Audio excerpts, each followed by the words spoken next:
Madame la députée de Jalmance-Vigée, nous poursuivons le débat sur le discours du budget. Est-ce qu'il y a d'autres intervenants?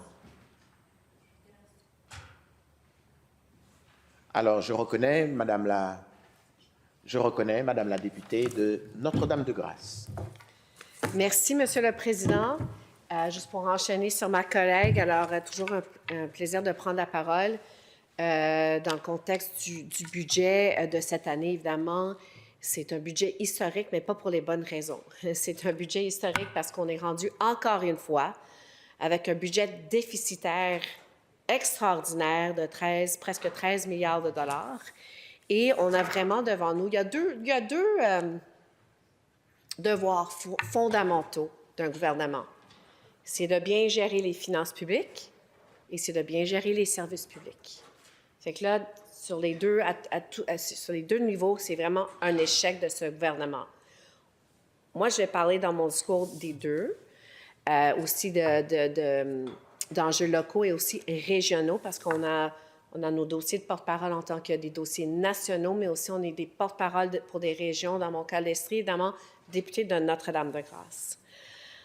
Alors, on sait que maintenant, et dans mes dossiers nationaux, c'est action communautaire, solidarité sociale, économie sociale.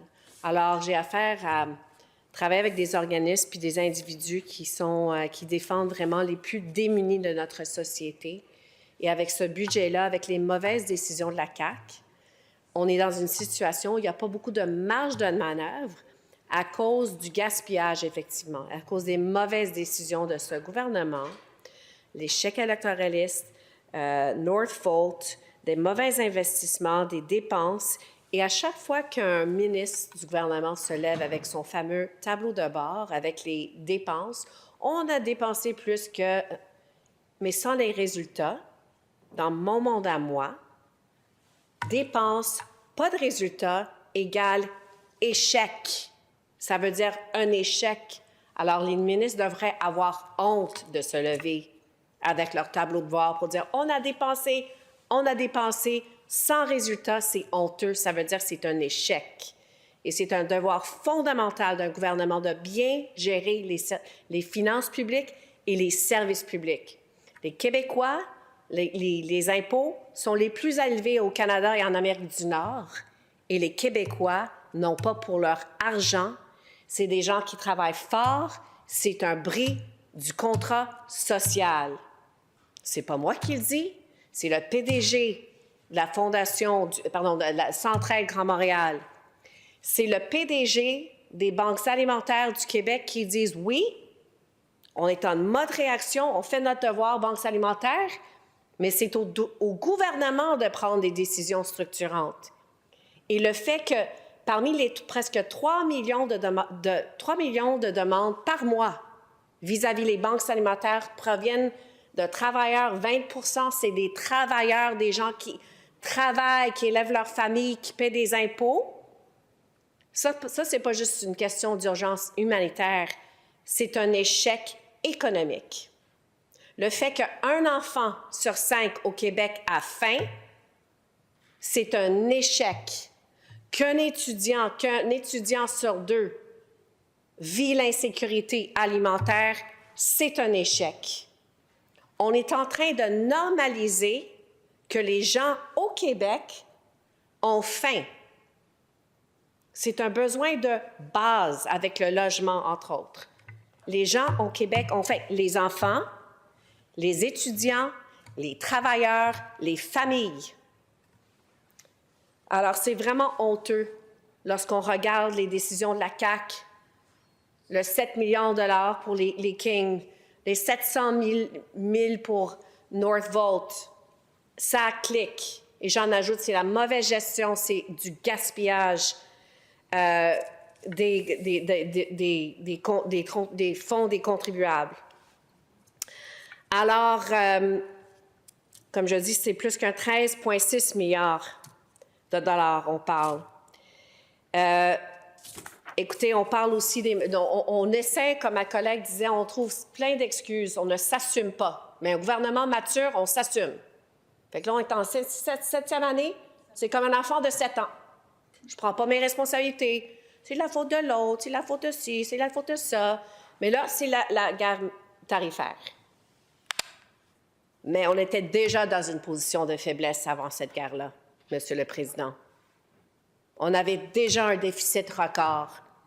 Ça veut dire qu'à la ligne de départ, on est dans une position de faiblesse grâce à ce gouvernement-là, qui sont arrivés avec un surplus grâce aux libéraux de 7 milliards de dollars.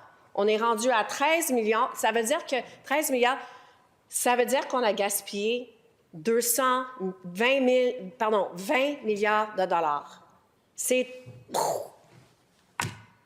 extraordinaire dans un mauvais sens.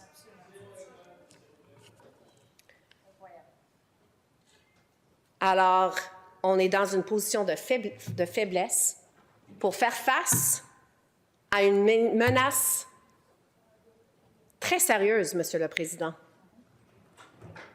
Puis on ne peut pas le blâmer sur n'importe qui.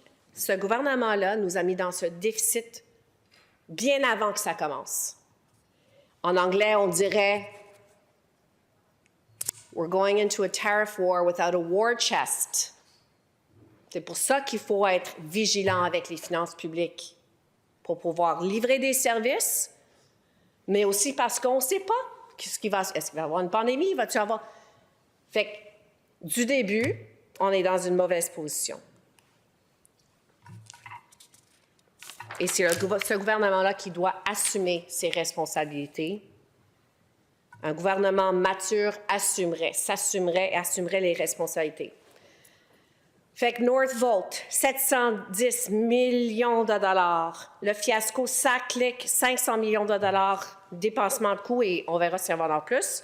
Les chèques électoralistes, 6,7 milliards de dollars. Moi, j'aimerais demander au ministre des Finances, est-ce qu'il est fier de cette décision-là?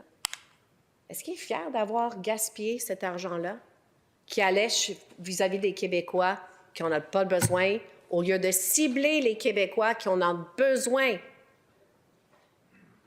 Il y a des citoyens vulnérables et tout le monde est touché par le coût de la vie, mais ce sont les personnes démunies et vulnérables qui le sont de plus, parce que ces gens-là passent beaucoup plus de leur temps, un pourcentage de leur temps, à combler leurs besoins de base. Alors, c'est les plus démunis qui en souffrent davantage de ces mauvaises décisions, de ce gaspillage, du fait que des gens de la classe moyenne et plus, ils ont eu des chèques de 500-600 $ qui n'en avaient pas de besoin. C'est un non-sens, c'est irresponsable. Alors, nous, on avait mis l'emphase dans nos demandes prébudgétaires. On était rendus là dans les besoins de base. On était vraiment rendus. Nourrir, loger, servir. On était rendus là dans nos demandes prébudgétaires. Moi, je vais parler un peu de nourrir.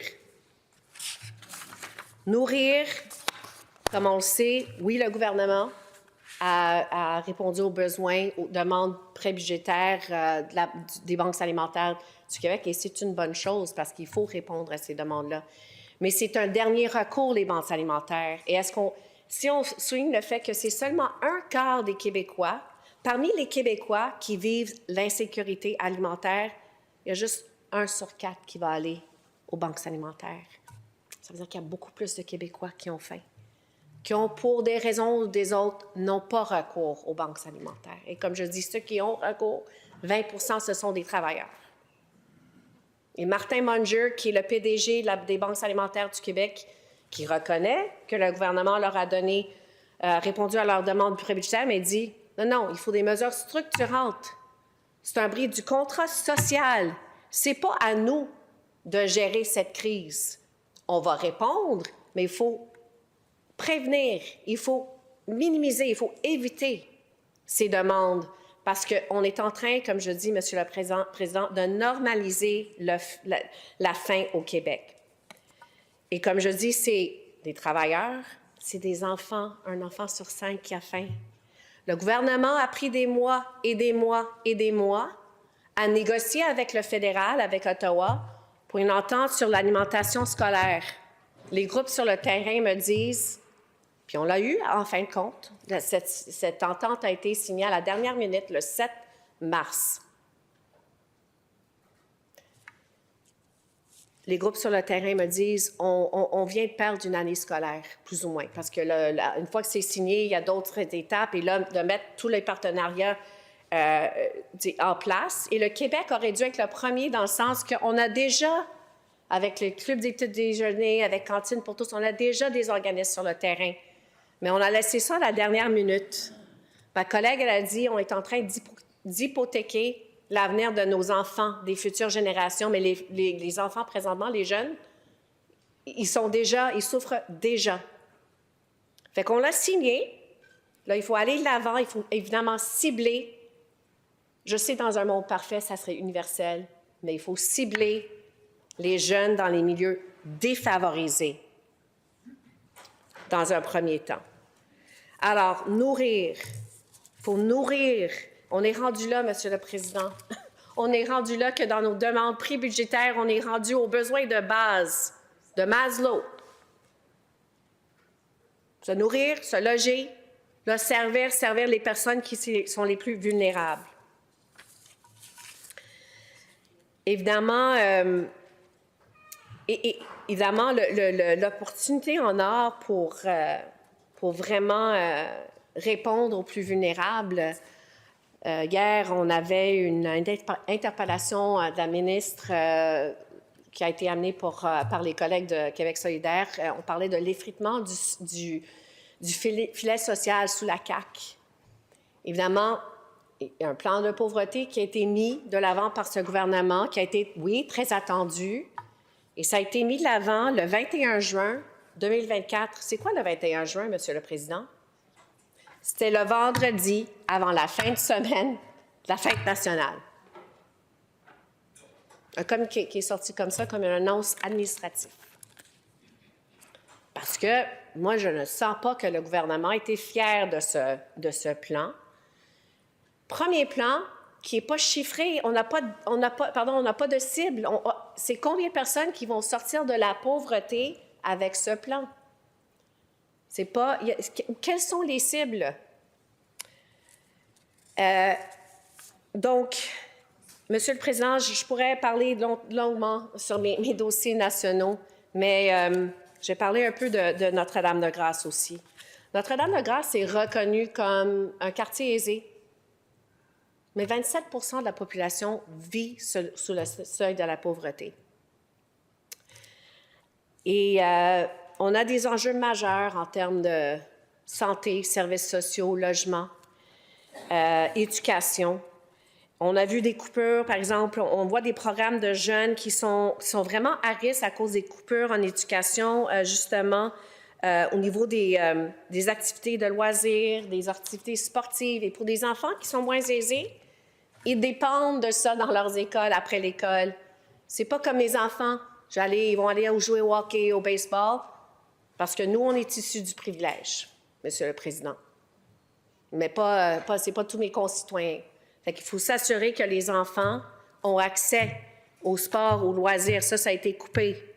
C'est important pour les jeunes, avec les écrans et tout ça, de sortir, de faire du sport, d'avoir des activités.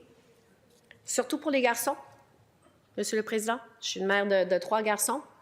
Je suis très dans le positif pour promouvoir les filles, mais aussi réfléchir à nos garçons pour pas qu'ils décrochent de l'école. On a rendu des chiffres très élevés.